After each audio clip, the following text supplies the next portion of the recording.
This video presents how to create railings in ARCHICAD using the Magic Wand. The intuitive Magic Wand tool can now also be used to create railings. When defining the railings reference line, in addition to the polyline input method, it's also possible to create it based on the geometry of existing elements using the Magic Wand. Let's proceed from simple to more complex scenarios. Activate the Railing tool and space-click any single element edge, such as a line. The railing reference line will extend along the whole length of the line, and the railing will be generated based on that.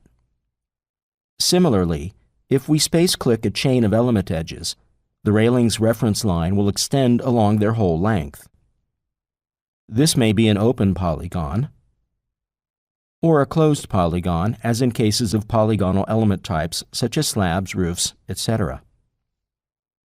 If you space-click a closed polygon, the railing will be generated all the way around the polygon, and the created stair node railing and end node will both be located at the node of the polygon closest to the space-clicked point.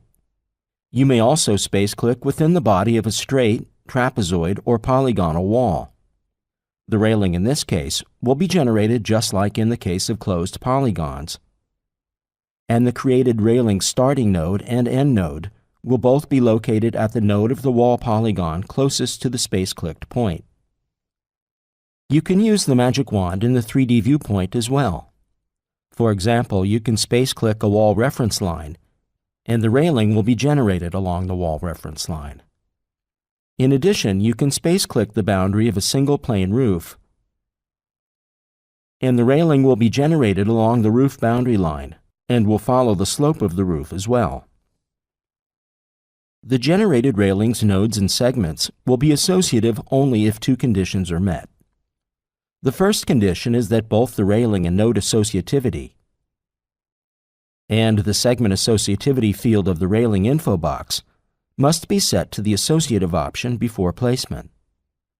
The second condition is that the space-clicked edge or segment must belong to an element which railings can be associated to. These include walls, slabs, stairs, roofs, and meshes.